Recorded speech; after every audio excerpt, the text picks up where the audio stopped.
بسم الله الرحمن الرحيم. يا ربي أعطي لنا علما وفهما كما أعطيت يا ربنا للشيخ الغزالي. الحمد لله الحمد لله رب العالمين.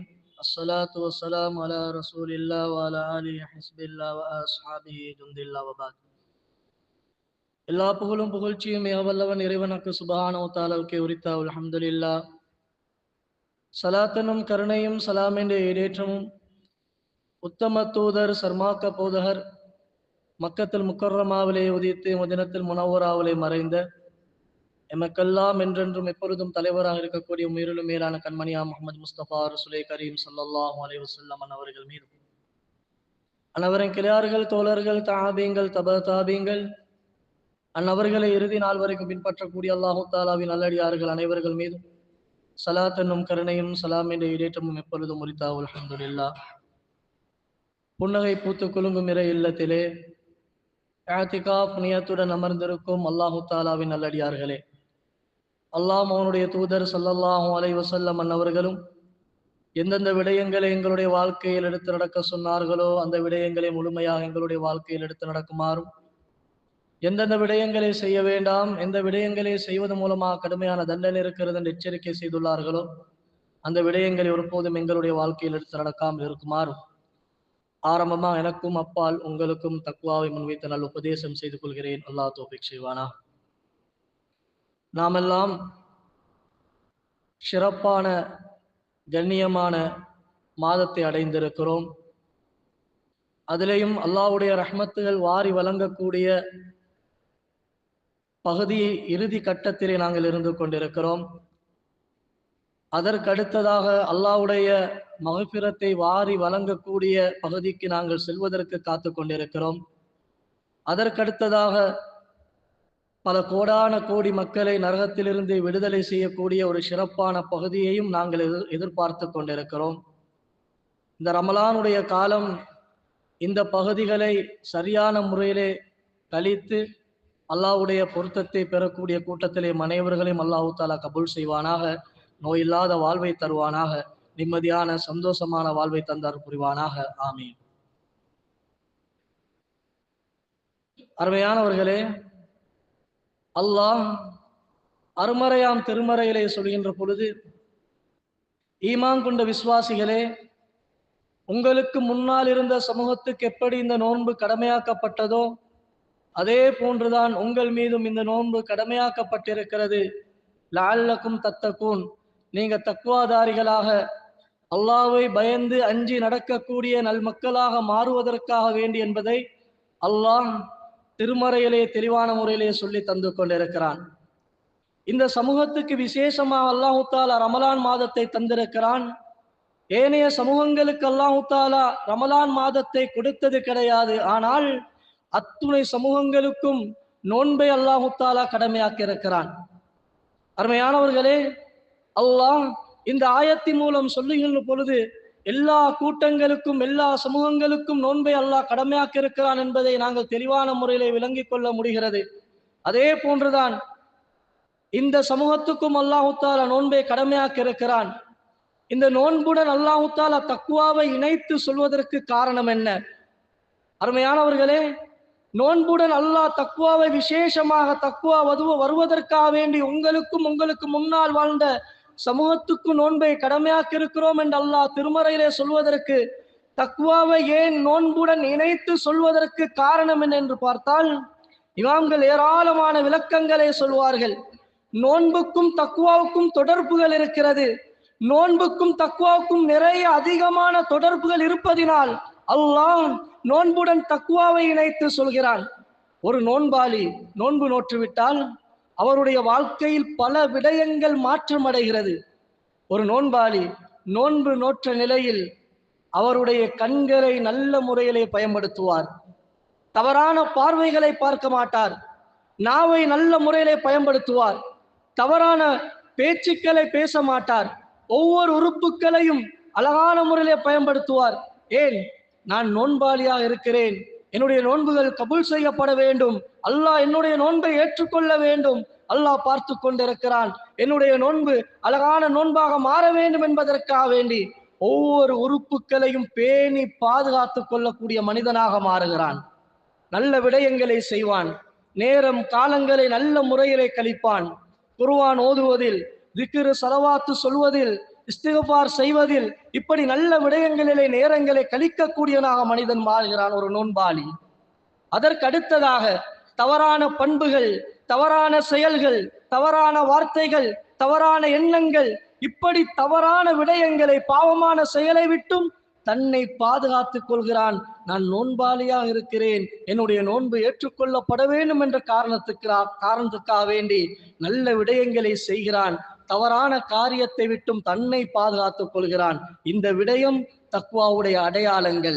இந்த தக்வாவுடைய அடையாளம் ஒரு நோன்பாளியிடத்தில் காணப்படும். ஒரு நோன்பாளியிடத்தில் தக்வாவுடைய அடையாளங்கள் காணப்படுவதனால் நோன்பு ஒரு மனிதனுக்கு தக்வாவை ஏற்படுத்தக்கூடிய, இறையச்சத்தை ஏற்படுத்தக்கூடிய ஒரு அழகான ஒரு அமல் என்பதை அல்லாஹ் அருமறையாம் திருமறையிலே எல்லா சமூகங்களுக்கும் தக்வா வர வேண்டும் என்பதற்காக வேண்டி ரமலான் மாதம் இந்த சமூகத்துக்கு விசேஷமாக கொடுக்கப்பட்டிருந்தாலும் ஏனைய சமூகங்களுக்கு இப்படியாப்பட்ட இரட்டிப்பான நன்மைகள் கொடுக்கப்படவில்லை, இப்படியாப்பட்ட விசேஷமான மாதம் கொடுக்கப்படவில்லை. ஆனால் நோன்பை அல்லாஹ் கொடுத்தான் என்று சொன்னால் இந்த உலகத்தில் யாரெல்லாம் பிறக்கிறார்களோ முஸ்லிமாக வாழக்கூடிய ஒவ்வொரு மனிதனுக்கும் வர வேண்டிய ஒரே விடயம் தக்வா, இறையச்சம், அல்லாஹ்வுடைய பயம் அனைத்து சமூகத்துக்கும் வர வேண்டும். மூசா அலைஹிஸ்ஸலாத்துடைய சமூகமாக இருந்தாலும் சரி, நூஹ் அலைஹிஸ்ஸலாத்துடைய சமூகமாக இருந்தாலும் சரி, இப்ராஹிம் அலைஹிஸ்ஸலாத்துடைய சமூகமாக இருந்தாலும் சரி, முஹம்மது முஸ்தபா ரசூலே கரீம் ஸல்லல்லாஹு அலைஹி வஸல்லம் அல்லாஹ்வுடைய சமூகமாக இருந்தாலும் சரி,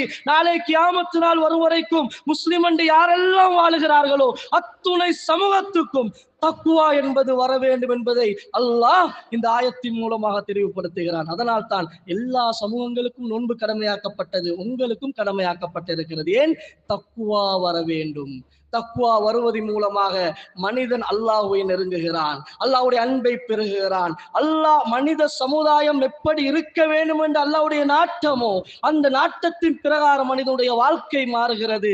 இஸ்லாம் சொன்ன பிரகாரம் மனிதனுடைய வாழ்க்கை மாறுகிறது.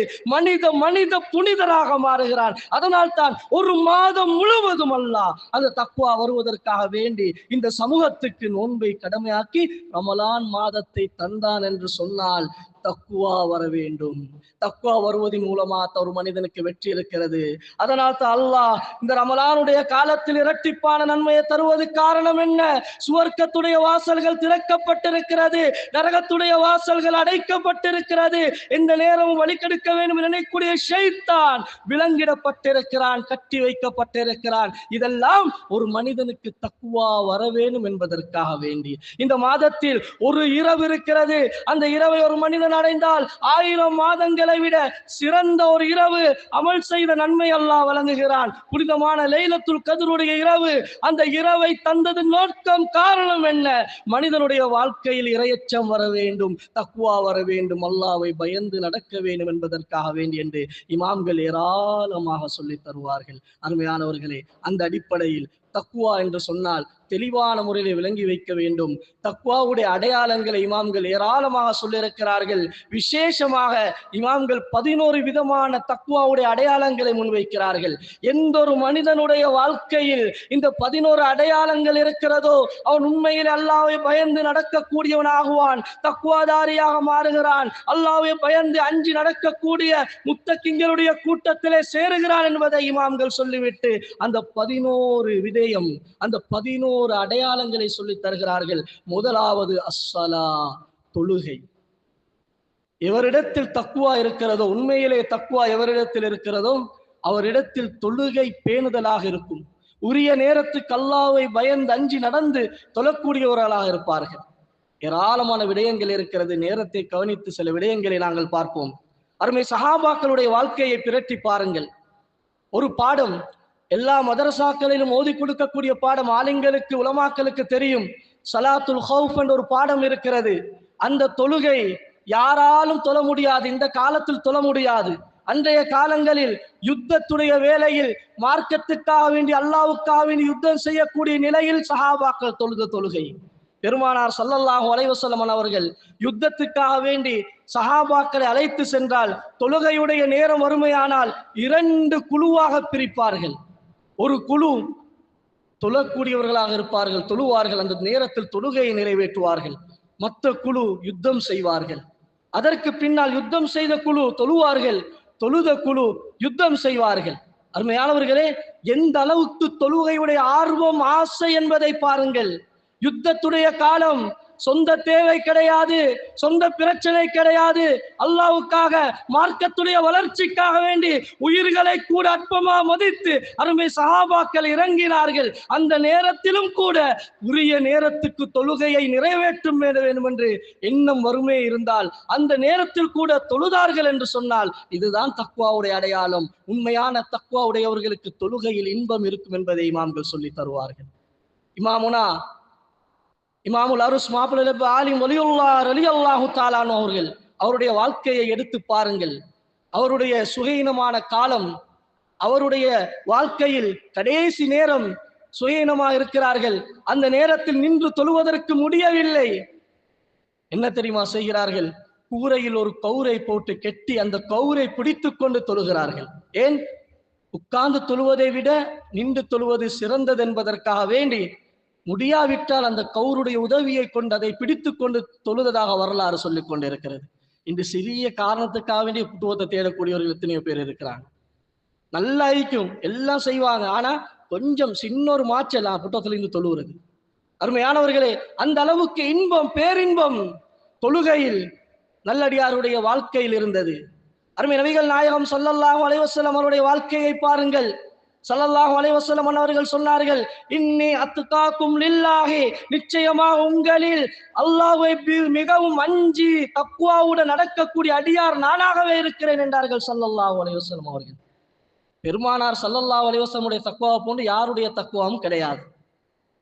ஸல்லல்லாஹு அலைஹி வஸல்லம் அவர்கள் புனிதமான பாதங்கள் வீங்கும் அளவுக்கு தொழுதிருக்கிறார்கள்.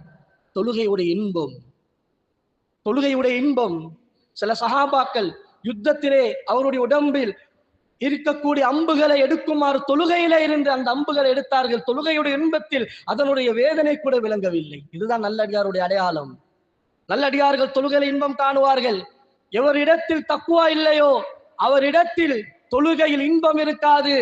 அது பெரிய விடயமாக இருக்கும். அதை அல்லாஹ் திருமறையிலே சொல்கின்ற பொழுது, வஸ்தஈனு பிஸ்ஸபிரி வஸ்ஸலா, பொறுமையை கொண்டும் தொழுகையை கொண்டும் நீங்கள் உதவி தேடுங்கள். وَإِنَّهَا لَكَبِيرَةٌ إِلَّا عَلَى الْخَاشِعِينَ, அல்லாஹ் தஆலா திருமறையிலே சொல்கிறான், இந்த தொழுகை இருக்கிறதே, இந்த தொழுகை யாரிடத்தில் தக்வா இல்லையோ, யாரிடத்தில் இறையச்சம் இல்லையோ அவருக்கு இது பெரிய பாரமான ஒன்றாக இருக்கும். கடமைக்கு செய்வார்கள், பொட்டுப்போக்கு காட்டுவார்கள், ஏதோ தானோண்டு தொழுவார்கள், பெரும் பாரமான ஒன்றா நினைப்பார்கள். யாரிடத்தில் தக்குவா இருக்கிறதோ அது இன்பமானதாக இருக்கும் என்பதை அல்லாஹ் அருமறையாம் திருமறையிலே தெளிவான முறையிலே சொல்லித் தருகிறான். அருமையானவர்களே, அடுத்ததாக தொழுகைக்கு அடுத்ததாக ஜகாத். தக்வா, உண்மையிலே தக்வா இருக்கக்கூடியவர்கள் ஜகாத்தை சரியான முறையிலே கொடுப்பார்கள். நல்லடியாருடைய வாழ்க்கையை பிரட்டி பார்த்தால் அதிலே பேணுதலாக இருந்திருக்கிறார்கள். இன்று வரைக்கும் ஜகாத்துடைய விடயங்கள் சரியான முறையில் நடைபெறாததின் காரணத்தினால் பலதரப்பட்ட முசீபத்துகளை மனிதன் சந்தித்துக் கொண்டிருக்கிறான். அருமையானவர்களே, ஜகாத்துடைய பணங்கள் என்று சொன்னால் அது உங்களுடைய சொத்து கிடையாது. அல்லாஹ் சபபாக உங்களை வைத்து யாருக்கெல்லாம் ஜகாத் கொடுப்பதற்கு தகுதியோ அவர்களை சபபாக அல்லாஹ் தஆலா வைத்திருக்கிறான். அல்லாஹ் 8 கூட்டங்களை அறிமுகப்படுத்துகிறான். அந்த கூட்டங்களுக்குரிய உருத்தான சொத்து அது அவர்களுடைய பணங்கள், அவர்களுடைய பங்குகள். அதில் 1% கூட கொடுக்கக்கூடியவர்கள் சரியான முறையிலே கொடுக்காவிட்டால் அதன் மூலமாக அவர்களுக்கு முசீபத்துகள் வரும் என்பதை இஸ்லாம் தெளிவான முறையிலே சொல்லித் தருகிறது. ஆக ஜகாத்திலே பேணுதலாக இருக்க வேண்டும். தக்வா உடையவர்கள் ஜகாத் கொடுக்கக்கூடிய விடயத்தில் பேணுதலாக இருப்பார்கள். இது தக்வாவுடைய அடையாளம் என்பதாக இமாம்கள் சொல்லித் தருகிறார்கள். அடுத்ததாக ஹலால் ஹராமிலே பேணுதல். இன்று அதிகமாக முஸ்லிம்களுக்கு மத்தியில் ஹராம் என்பது கலக்கப்பட்ட நிலையிலே முஸ்லிம்கள் வாழ்ந்து கொண்டிருக்கிறார்கள். இன்றைக்கு பயம் கிடையாது, அல்லாஹ்வுடைய இறையச்சம் கிடையாது, தக்வா கிடையாது. சர்வ சாதாரணமாக ஹராம்கள் நடக்கக்கூடிய காலகட்டத்திலே நாங்கள் வாழ்ந்து கொண்டிருக்கிறோம். அருமையானவர்களே, வட்டி எத்தனையோ பேருடைய வாழ்க்கையை ஆட்டி படைக்கக்கூடியதாக இருக்கிறது. அதிலே சிலர்கள் மாட்டிக்கொண்டிருக்கிறார்கள், முசீபத்துகளை சந்தித்துக் கொண்டிருக்கிறார்கள். அடுத்தது வியாபாரத்தில் நேர்மை கிடையாது, அடுத்தவர்களை ஏமாற்றக்கூடிய விடயங்கள், இப்படி ஏராளமான விடயங்கள், ஹராத்தை சம்பாதிக்கக்கூடிய அதிகமானவர்களை நாங்கள் பார்த்து கொண்டிருக்கிறோம். அதில் எந்த அளவுக்கு பேணுதலாக இருக்க வேண்டும் என்று சொன்னால், ஒரு சஹாபி தோழர் ஒவ்வொரு நாளும் சுபஹு தொழுகைக்கு பின்னால் சலாம் கொடுத்தவுடனே சென்று விடுவார்கள். பெருமானார் ஸல்லல்லாஹு அலைஹி வஸல்லம் அவர்கள் சில நாட்கள் கவனித்து வருகிறார்கள். ஒரு நாள் அந்த சஹாபி தோழரை அழைத்து கேட்கிறார்கள், ஏன் நீங்கள் அவசரமாக ஃபஜ்ருடைய தொழுகை, சுபஹுடைய தொழுகை சலாம் கொடுத்தவுடனே எழுந்து சென்று விடுகிறீர்களே, என்ன காரணம் என்று கேட்கிறார்கள். சஹாபாக்கள் எந்த ஒரு விடயத்தை செய்தாலும் காரணம் இல்லாமல் இருக்காது. பெருமானார் ஸல்லல்லாஹு அலைஹி வஸல்லம் அவர்கள் அவருடைய வளமை ஏதாவது இருந்தா கேட்டு அறிந்து கொள்வார்கள். அவருடைய நிலையை தெரிந்திருந்தும் ஸல்லல்லாஹு அலைஹி வஸல்லம் அவர்களுக்கு தெரிந்திருந்தும் அதை அவர்கள் கேட்டு தெரிந்து கொள்வார்கள். அந்த நேரத்தில் அந்த சஹாபி தோழர் சொன்னார்கள், நாயகமே யா ரசூலல்லாஹி ஸல்லல்லாஹு அலைஹி வஸல்லம் அவர்களே, என்னுடைய வீட்டுக்கு பக்கத்துடைய வீடு ஒரு யகூதியுடைய வீடு. அந்த யகூதியுடைய வீட்டுக்கு பக்கத்தால் ஒரு பேரிச்ச மரம் இருக்கிறது. அந்த பேரிச்ச மரத்துடைய ஒரு கிளை, ஒரு கொப்பு என்னுடைய வீட்டை நோக்கி இருக்கிறது. அதிகாலை சுபஹுடைய நேரத்தில் சில பேரிச்சம் பழங்கள் என்னுடைய வீட்டை நோக்கி விழுந்திருக்கும். எனக்கு 2 சிறிய பிள்ளைகள் இருக்கிறார்கள், எதுவும் அறியாத பிள்ளைகள், சின்ன பிள்ளைகள் 2 பேர்கள் இருக்கிறார்கள். அவர்கள் எழுந்து அதை சாப்பிட்டு விடக்கூடாது, தவறுதலாக கூட எடுத்து சாப்பிடக்கூடாது என்பதற்காக வேண்டி சுபஹுடைய தொழுகை சலாம் கொடுத்தவுடன் நான் சென்று அதை எடுத்து அவருடைய வீட்டு பக்கத்தால் போட்டு விடுவேன் நாயகமே யா ரசூலுல்லாஹி ஸல்லல்லாஹு அலைஹி வஸல்லம் அன்னவர்களே என்று சொன்ன போது, அருமையானவர்களே, எந்த அளவுக்கு பேணுதல் என்று பாருங்கள். சிறிய பிள்ளைகள் எடுத்து சாப்பிட்டாலும் குத்தம் கிடையாது, இருந்தாலும் அடுத்தவர்களுடைய ஹக்கு, அடுத்தவர்களுடைய சொத்து தவறுதலாக கூட எங்களுடைய உடம்பில் கலந்துவிடக் கூடாது என்று நினைத்தவர்கள் உத்தம சஹாபாக்கள். அதுதான் தக்வாவுடைய அடையாளம். ஹலால் ஹராமுலே பேணுதல் உள்ளவர்களாக இருந்திருக்கிறார்கள். ஹலால் ஹராமுலே பேணுதல் உள்ளவர்களாக இருக்கக்கூடியவர்கள் தக்வா உடையவர்கள் என்பதை இஸ்லாம் இமாம்கள் எங்களுக்கு தெளிவான முறையிலே சொல்லி தருகிறார்கள். அதனால் தான் பெருமானார் ஸல்லல்லாஹு அலைஹி வஸல்லம் அவர்கள் சொன்னார்கள், எந்த மனிதனுடைய உடம்பில் ஹராம் கலக்கப்படுகிறதோ அந்த உடம்பு சுவர்க்கம் நுழையாது என்றார்கள் ஸல்லல்லாஹு அலைஹி வஸல்லம் அவர்கள். ஆக அந்த விடயத்தில் நாங்கள் பேணுதலாக இருக்க வேண்டும். ஹராம்கள் கலக்கப்பட்டு எந்த அளவுக்கு அமல் செய்தாலும் சில அமட்கள் அந்த ஹராத்தின் மூலமாக எங்களுடைய முகத்திலே எரியப்படுமே ஒழிய அல்லாஹ்வால் பூர்ணமாக அது கபூல் செய்யப்படாது என்பதை ஹதீசுகள் எங்களுக்கு தெளிவான முறையில் சொல்லி தந்து கொண்டிருக்கிறது. ஆக வியாபார விடயமாக இருந்தாலும் சரி, எந்த ஒரு விடயமாக இருந்தாலும் சரி, ஹலால் ஹராமை தேடி ஆராய்ந்து அழகான முறையில் அந்த விடயத்தில் நடந்து கொள்ள வேண்டும். அதுதான் தக்வாவுடைய அடையாளம் என்பதை இஸ்லாம் எங்களுக்கு தெளிவான முறையிலே சொல்லி தந்து கொண்டிருக்கிறது. அடுத்ததாக இமாம்கள் சொல்வார்கள், அல் அதப், ஒழுக்கம் உள்ளவராக இருப்பார். தக்வா இருக்கக்கூடியவர், அவரிடத்தில் ஒழுக்கத்தை காண முடியும். பேச்சு வார்த்தைகளாக இருந்தாலும் சரி, பார்வையாக இருந்தாலும் சரி, நடைமுறையாக இருந்தாலும் சரி, எந்த ஒரு விடயமாக இருந்தாலும் அவருடைய வாழ்க்கையில் ஒழுக்கம் இருக்கும் என்று இமாம்கள் சொல்லி தருவார்கள். அடுத்ததா அல் ஹயா, வெட்கம் இருக்கும். எவரிடத்தில் தக்வா இருக்கிறதோ அதனுடைய அடையாளம் வெட்கம் அவருடைய வாழ்க்கையிலே இருந்து கொண்டிருக்கும். ஒரு சஹாபி தோழர் அதிகமாக வெட்கப்படக்கூடியவராக இருந்தார். அவரை சில மனிதர்கள் அதை சொல்லிக் கொண்டிருந்தார்கள், ஏன் இப்படி வெட்கப்படுகிறீர்கள், வெட்கத்தை குறைத்துக் கொள்ளுங்கள் என்று சொல்லிக் கொடுத்துக் கொண்டிருக்கக்கூடிய வேளையில் பெருமானார் ஸல்லல்லாஹு அலைஹி வஸல்லம் அவர்கள் அந்த இடத்தால் சென்றார்கள். அவர்களை பார்த்து சொன்னார்கள், இவர் வெட்கப்படுவதை நீங்கள் விட்டுவிடுங்கள், வெட்கப்படுவது என்பது ஈமானில் ஒரு பகுதி என்றார்கள் ஸல்லல்லாஹு அலைஹி வஸல்லம் அவர்கள். அருமையானவர்களே, அப்படியாப்பட்ட வெட்கம், இந்த உலகத்தில் வெட்கம் என்பது எடுபட்டு போய்விட்டது.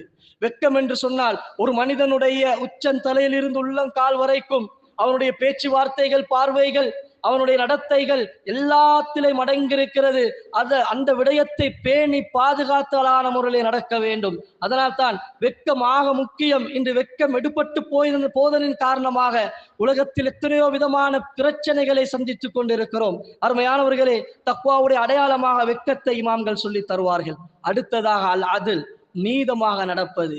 ஒரு பொறுப்புதாரி அது குடும்ப பொறுப்பாக இருக்கலாம், அல்லது வியாபார ஸ்தலத்தில் அவர்களுக்கு கீழே வேலை செய்யக்கூடியவர்களுக்காக வேண்டி பொறுப்பாக இருக்கலாம்.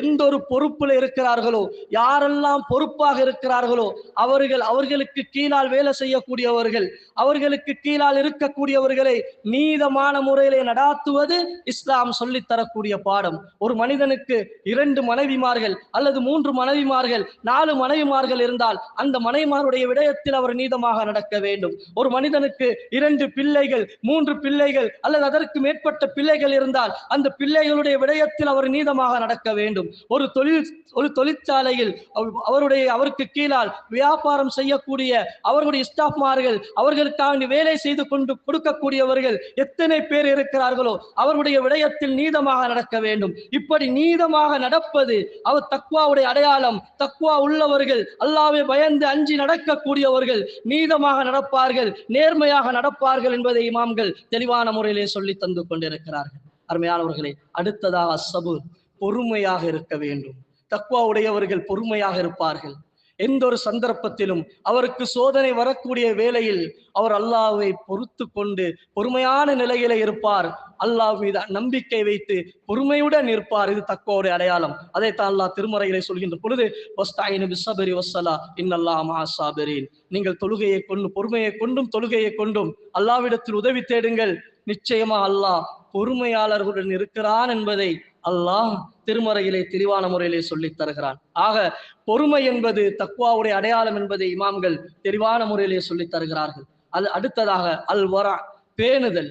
ஒரு மனிதனுடைய வாழ்க்கையில் பேணுதல் என்பது கட்டாயம். எந்த ஒரு விடயமாக இருந்தாலும் அவர் பேணுதலான முறையிலே நடந்து கொள்ள வேண்டும். பேணுதல் என்பது அவருடைய வாழ்க்கையில் இருக்கக்கூடிய சில பிரச்சனைகளை மாற்றும், சந்தேகங்களை போக்கக்கூடிய ஒரு மகாபெரும் ஒரு விடயம் தான் பேணுதல். உதாரணமாக சொல்ல போனால் ஏராளமான விடயங்கள் இருக்கிறது. உதாரணமாக சொல்ல போனால் ஒரு மனிதன் மகரிப் தொழுகைக்காக வேண்டி உது செய்து தொழுது விட்டார். இப்பொழுது இஷாவுடைய தொழுகை வருகிறது. அவருக்கு உது இருக்கிறது, நல்லாக தெரியும் அவருடைய உது முறியவில்லை, உது இருக்கக்கூடிய நிலையிலே இருக்கிறார். ஒரு மனிதனுக்கு அந்த நிலையில் இஷா தொழ முடியும், ஏன் உது முறியவில்லை. இருந்தாலும் அவர் பேணுதலுக்காக வேண்டி இன்னொரு முறை உது சொல்லி செய்து கொள்வோம் என்று உது செய்கிறார். இதுதான் பேணுதல். இது நல்லடியாருடைய வாழ்க்கையில் இருக்கும். மாற்றல் பார்க்க மாட்டார்கள். அல்லாஹ்வுக்காக வேண்டி செய்தால் நன்மை, திரும்ப செய்தால் நன்மை, நன்மையை பெற்றுக்கொள்ள வேண்டும். பேணுதலுக்காக வேண்டி பார்த்து செய்யக்கூடியவர்கள் தக்வா உடையவர்கள், இரையச்சம் உடையவர்கள் என்பதை இஸ்லாம் எங்களுக்கு தெளிவான முறையிலே சொல்லி தந்து கொண்டிருக்கிறது. அடுத்ததாக இஹ்லாஸ். எந்த ஒரு விடயத்தை செய்தாலும் அல்லாஹ்வுக்காக வேண்டி தூய எண்ணத்துடன் செய்ய வேண்டும். இது அதிகமானவருடைய வாழ்க்கையில் கிடையாது.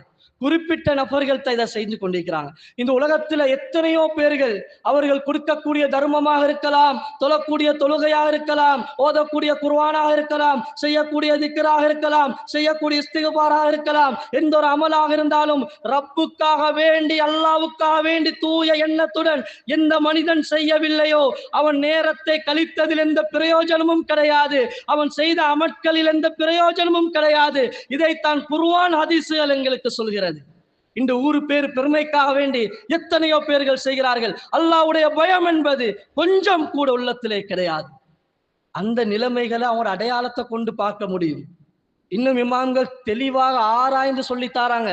எல்லாம் கிதாபுகள்ல தெளிவான முறையில சொல்லப்பட்டு விட்டது. நாங்க கண்டுபிடிக்க வேண்டிய அவசியம் இல்லை. தக்வா இல்லாமல் நடிக்கக்கூடியவர்கள் யார்? அல்லாஹ்வுக்காக வேண்டி செய்கிறோம் என்று வாய் வார்த்தைகளா சொல்லுவார்கள், உள்ளத்துல இருக்காது. ரப்புக்காக வேண்டிய ரப்பை மாத்திரம் தான் பயப்படுகிறோம், அல்லாஹ்வுக்காக வேண்டி தான் செய்கிறோம் என்று வாயால சொல்வார்கள். உள்ளத்துல இருக்காது. உள்ளத்தில் இருந்தால் அதனுடைய வெளிப்பாடுகள் எப்படி இருக்கும் என்பதை கிதாபுல் இமாம்கள் எழுதி வைத்திருக்கிறார்கள். அருமையானவர்களே, அப்படி பேசுவதற்கு நேரம் இடம் கொடுக்காது. அந்த அளவுக்கு எந்த ஒரு விடயமாக இருந்தாலும் அல்லாஹ்வுக்காக வேண்டி செய்ய வேண்டும். அப்படியாப்பட்டவனுக்குத்தான் வெற்றி என்பதை இஸ்லாம் சொல்லி தருகிறது. அதுதான் தக்வாவுடைய அடையாளம். ரப்புக்காக வேண்டி தர்மம் கொடுத்தாலும் அல்லாஹ்வுக்காக வேண்டி, தொழுதாலும் அல்லாஹ்வுக்காக வேண்டி, எந்த ஒரு விடயத்தை செய்தாலும் அல்லாஹ்வுக்காக வேண்டி. இன்னொரு விடயத்தை நாங்கள் சிந்திக்க கடமைப்பட்டிருக்கிறோம். சில மனிதர்களுக்கு நாங்கள் எவ்வளோ தான் செஞ்சாலும் அவர்களுக்கு அது போதா. எடுத்த வாய்க்கே இப்படி செய்றீங்க அப்படி செய்றீங்க குறையத்தான் சொல்லுவார்கள். அந்த நேரத்தில் செய்யக்கூடியவர்கள் நல்லா நினைத்து கொள்ளுங்கள், இவருடைய நன்றியை எதிர்பார்த்து செய்வதில் எந்த ஒரு பிரயோஜனமும் கிடையாது. அந்த அமலை கூட நீங்க அல்லாஹ்வுக்காக வேண்டி செய்தால் அல்லாஹ் அதற்குரிய கூலியை வழங்குவான் என்பதை நாங்கள் தெளிவான முறையிலே விளங்க வைக்க கடமைப்பட்டிருக்கிறோம். ஆக எதை செய்தாலும் அல்லாஹ்வுக்காக வேண்டி செய்யுங்கள். நல்லடியார்களுடைய அடையாளம், நல்லடியார்களுடைய அடையாளம், தக்வாவுடைய அடையாளம். எதை செய்தாலும் அல்லாஹ்வுக்காக வேண்டி செய்யக்கூடிய அந்த இஹ்லாஸ் ஒரு மனிதனுடைய வாழ்க்கையில் வர வேண்டும் என்பதை இமாம்கள் சொல்லி தருவார்கள். அடுத்ததாக அல் அஹ்லாக், நட்புணம், நல்ல பண்பு. எந்த மனிதனுடைய வாழ்க்கையில் நல்ல குணங்கள், நல்ல பண்புகள் வருகிறதோ அவர் தக்வாவுடைய மனிதர், தக்வாவுடைய அடையாளத்துக்கு உட்பட்டவர் என்பதை இமாம்கள் சொல்லித் தருகிறார்கள். எங்களுடைய வாழ்க்கையில் நல்ல பண்புகள் குறைந்து விட்டது. கணவன் மனைவிக்கு மத்தியில் பிரச்சனை, சகோதரர்களுக்கு மத்தியில் பிரச்சனை, ஒவ்வொரு இடங்களுக்கு மத்தியில் பிரச்சனை, நண்பர்களுக்கு மத்தியில் பிரச்சனை, சமூகத்துக்கு மத்தியில் பிரச்சனை, கொடுக்கல் வாங்கலில் பிரச்சனை. ஏன்? நல்ல பண்புகள் இல்லாமல் இருக்கிறது. ஒரு மனிதனை மதிக்க குறைந்து விட்டான், மதிப்பது கிடையாது. ஒரு மனிதன் மற்ற மனிதனுக்கு கொடுக்க வேண்டிய கண்ணியங்கள் கொடுப்பது கிடையாது. இப்படி அவனுடைய நல்ல பண்புகள், பேச்சுவார்த்தைகள் மோசமாக இருக்கிறது, பார்வைகள் மோசமாக இருக்கிறது, அவனுடைய ஒவ்வொரு செயல்களும் மோசமாக இருக்கிறது. நற்குணத்துக்கு மாற்றமான முறையில் அவன் வாழுகிறான். இதனால் பலதரப்பட்ட பிரச்சனை. நல்ல பண்புகள் இல்லாததின் காரணம் தக்வா உடையவர்களுக்கு நல்ல குணங்கள் இருக்கும். அதைத்தான் நோன்பு சொல்லிக் கொண்டிருக்கிறது. ஒரு மனிதன் நீங்க நோன்பு நோற்ற நிலையில் உங்களிடம் பிரச்சனைக்கு வந்தால் நீங்கள் சொல்லுங்கள் இன்னி சாயிமூன். நீங்கள் சொல்லுங்கள் ஸல்லல்லாஹு அலைஹி வஸல்லம் அவர்கள் சொல்லி தந்தார்கள், நான் நோன்பாளியாக இருக்கிறேன், நான் பிரச்சனை கூறியவன் அல்ல என்பதை சொல்லுங்கள் என்றார்கள். ஆக பிரச்சனை போடுவது இஸ்லாம் சொல்லித்தரக்கூடிய விடயம் கிடையாது. ஒற்றுமை, நல்ல பண்புகளை இஸ்லாம் சொல்லித் தருகிறது. அதைத்தான் அல்லாஹ்வுடைய தூதர் ஸல்லல்லாஹு அலைஹி வஸல்லம் அவர்கள் சொல்லும் பொழுது சொன்னார்கள், இன்ன மின் ஹியாரிக்கும் ஹஸனுக்கும் அஹ்லாகா. உங்களில் சிறந்தவர் யார் தெரியுமா? இவரிடத்தில் நல்ல பண்புகள், நல்ல குணங்கள் இருக்கிறதோ அவர்தான் உங்களில் சிறந்தவர் என்றார்கள் அருமை நபிகள் நாயகம் ஸல்லல்லாஹு அலைஹி வஸல்லம் அவர்கள். அருமையானவர்களே, நற்குணம் தக்வாவுடைய அடையாளம், இறையச்சத்துடைய அடையாளம் என்பதை இமாம்கள் தெளிவான முறையில் சொல்லித் தருவார்கள். அடுத்ததாக 11வது விடயம், தௌபா கேட்கக்கூடிய மனப்பான்மை. ஒரு மனிதனுடைய பாவத்துக்காக வேண்டி மன்றாடக்கூடிய பண்பு, பழக்கம். ஒரு மனிதனுடைய பாவத்துக்காக வேண்டி அல்லாஹ்விடம் கையேந்து கண்ணீர் வடிக்கக்கூடிய கட்டம். எவரிடத்தில் தக்வா இருக்கிறதோ, இறையச்சம் இருக்கிறதோ, அல்லாஹ் மிகவும் விரும்பக்கூடிய ஒரு அமட்களில் ஒன்றுதான் அல்லாஹ்விடத்தில் கெஞ்சி கதறுவது, அல்லாஹ்வுக்காக வேண்டி அல்லாஹ்விடத்தில் கண்ணீர் வடிப்பது, அல்லாஹ்விடத்தில் மன்றாடுவது, அல்லாஹ்விடத்தில் பிச்சை கேட்பது. ஒவ்வொருவருடைய பாவத்துக்காக வேண்டியும் ஒவ்வொரு மனிதனும் பாவ மன்னிப்பு கேட்கின்ற பொழுது, அவனுடைய கண்களிலிருந்து கண்ணீர்கள் வடிகின்ற பொழுது, அவன் உள்ளம் உருகி அல்லாஹ்விடம் கேட்கின்ற பொழுது அவனுடைய பாவங்கள் மன்னிக்கப்படுவது மாத்திரமல்ல, அவனுக்கு பலதரப்பட்ட பாக்கியங்களை அல்லாஹ் கொடுக்கிறான். அல்லாஹ் விரும்பக்கூடிய மனிதனாக அவன் மாறுகிறான் என்பதை இஸ்லாம் எங்களுக்கு தெளிவான முறையிலே சொல்லித் தருகிறது. அதைத்தான் அல்லாஹ் திருமுறையிலே சொல்கின்ற பொழுது சொல்லி தருவான், இன்னல்லாஹ் யுஹிப்புத் தவ்வாபீன வ யுஹிப்புல் முத்ததஹிரீன். நிச்சயமா அல்லாஹ் தௌபா கேட்கக்கூடியவர்களை விரும்புகிறான், சுத்தமாக தூய்மையாக இருக்கக்கூடியவர்களை விரும்புகிறான் என்பதாக அல்லாஹ் திருமறையிலே சொல்லி தருகிறான் என்று சொன்னால், அல்லாஹ் விரும்பக்கூடிய ஒரு அமல் தௌபா கேட்கக்கூடிய, தங்களுடைய பாவத்துக்காக வேண்டி மன்றாடக்கூடிய மனிதர்களை அல்லாஹ் விரும்புகிறான், அல்லாஹ் நேசிக்கிறான். இது தக்வாவுடைய அடையாளம் என்றார்கள் இமாம்கள். அருமையானவர்களே, அப்படியாப்பட்ட ஒரு காலம், சிறப்பான காலம், அல்லாஹ்வுடைய ரஹ்மத்தை நாங்கள் கழித்து விட்டோம். இப்பொழுது எஞ்சிருக்கக்கூடிய காலத்தை எப்படி பயன்படுத்த வேண்டும் என்று நாங்கள் நினைக்க வேண்டும். ஏதோதானோ ஒன்று நாங்கள் பயன்படுத்துவது கூடாது. எங்களுக்கு தந்த ஒரு பொக்கிஷம், இந்த பொக்கிஷத்தை எப்படி நாங்கள் கடத்துவது, எப்படி இந்த நாட்களை கழிப்பது என்பதற்கு நாங்கள் முயற்சி செய்ய வேண்டும். ரஹ்மத்துக்குரிய 10 இறுதி கட்டம். அல்லாஹ் எங்களை அந்த ரஹ்மத்துடைய கூட்டத்திலே சேர்த்தானா இல்லையாண்டு யாருக்கும் சொல்ல முடியாது. இன்ஷா அல்லாஹ் அல்லாஹ் அந்த கூட்டத்திலே எங்களை கபூல் செய்ய வேண்டும்.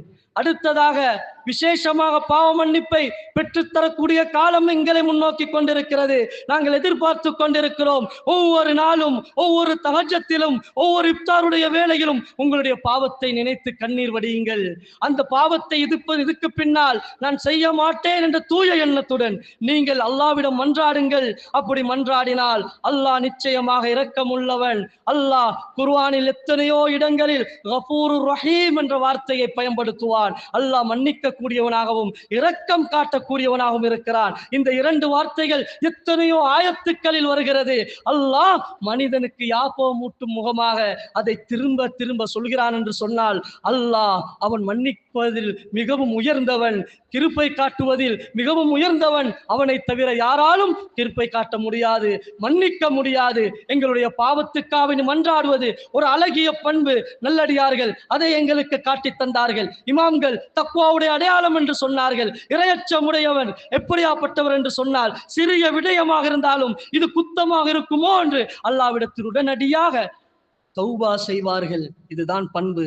சில தரிகாக்களில் பையத்துடைய வேளையில் சொல்லித்தரக்கூடிய விசேஷமான ஒரு விடயம், அதில் விசேஷமாக அரசுத்துல் காதிரியா தரிகாக்களில் சொல்லித்தரக்கூடிய பையத்துடைய விடயத்தில் ஒன்றுதான், பாவம் செய்தால் உடனடியாக தௌபா செய்ய வேண்டும். பெரிய பாவத்தை செய்யக்கூடாது. சிறிய பாவம் எப்ப நடக்கிறதோ உடனடியாக தௌபா செய்ய வேண்டும் என்று அழகான முறையிலே ஷேகுமார்கள் சொல்லி தருவார்கள். காரணம், ஒவ்வொரு தரிகாக்குடைய அமைப்புகளிலும் இந்த விடயங்களை அதிகமான தரிகாக்கள் சொல்லி தருவார்கள். இதெல்லாம் அழகிய பண்பு. இது தக்வாவுடைய அடையாளம். தக்வா இரையச்சம் உடையவர்கள், அல்லாஹ்வை அஞ்சி நடக்கக்கூடியவர்களாக இருப்பார்கள், தௌபா செய்யக்கூடியவர்களாக இருப்பார்கள், அல்லாஹ்வுக்கு விருப்பமானவர்களாக மாறுவார்கள் என்பதை இமாம்கள் தெளிவான முறையிலே சொல்லி தருகிறார்கள்.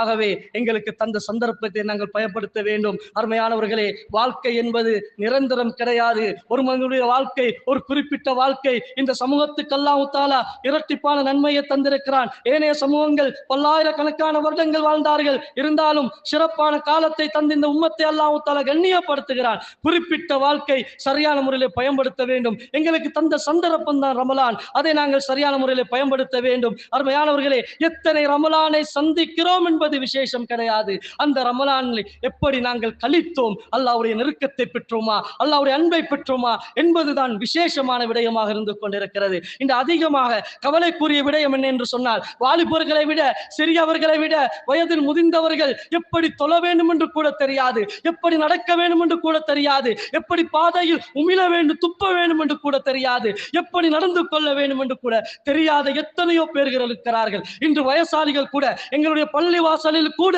முன் சப்புக்கு வந்தால் பேசிக் கொண்டிருக்கிறார்கள். முன் சப்புக்கு இன்றைய ரமலானுடைய காலம், மற்றவர்கள் அமல் செய்வார்கள் என்று சிந்தனை கிடையாது. எத்தனை ரமலானை கழித்திருப்பார்கள், அவருடைய வாழ்க்கையில் பக்குவம் வரவில்லை, வாழ்க்கையில் மாற்றம் வரவில்லை, வாழ்க்கையில் தக்குவா வரவில்லை. என்ன வாழ்க்கை வாழ்ந்தார்கள் என்பதற்கு அர்த்தம் இல்லாத ஒரு வாழ்க்கை.